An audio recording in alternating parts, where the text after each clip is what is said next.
Sesuai ekspektasi banyak pengamat, Bank Sentral Amerika Serikat atau Federal Reserve menurunkan kembali suku bunga acuan dalam pertemuan terakhirnya untuk tahun 2024. At today's meeting, the committee decided to lower the target range for the federal funds rate by a quarter percentage point to 4.25% to 4.5%. We've been moving policy toward a more neutral setting in order to maintain the strength of the economy and the labor market while enabling further progress on inflation. Ini adalah penurunan ketiga setelah penurunan 50 basis poin pada September dan 25 basis poin pada November. Ke depan, Bank Sentral memproyeksikan hanya 2 kali penurunan suku bunga sepanjang tahun 2025. Pada pertemuan September, The Fed memperkirakan akan ada 4 kali penurunan. We've reduced our policy rate by 100 basis points. We're significantly closer to neutral.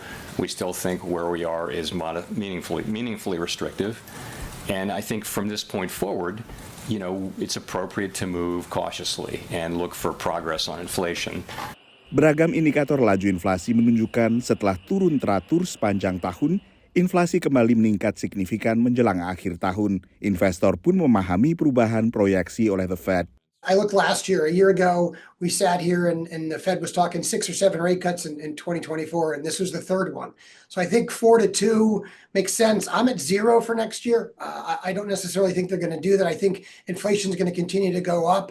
I don't think it's going to go up to 9% or anything, but it's going in the opposite direction of what the Fed wants it to do.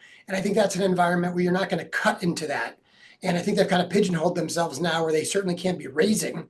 And you did see somebody today on the Fed and the FOMC go the other way. They didn't want to lower rates.